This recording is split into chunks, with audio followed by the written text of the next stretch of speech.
how to simply download and install the Cursor AI on your MacBook. So first step, we're gonna open your web browser and search for the Cursor AI, or you can just open cursor.com website.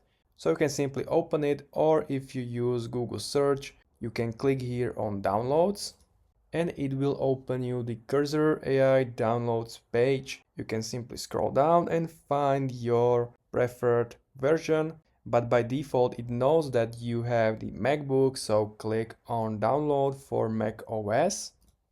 Simply save it to your computer or MacBook and wait until it's downloaded. So now once it's downloaded, you can open it in folder and we want to proceed the installation. Simply grab it and move it to the application. Now open your applications and find the Cursor AI, which is here, and you can simply open it. So you can see it here in my dock. Click on open and simply proceed the installation, log in or sign up.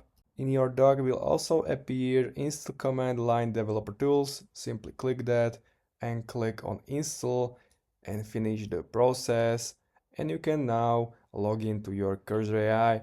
So it's that simple. If you find this video helpful, please consider subscribing and see you next time.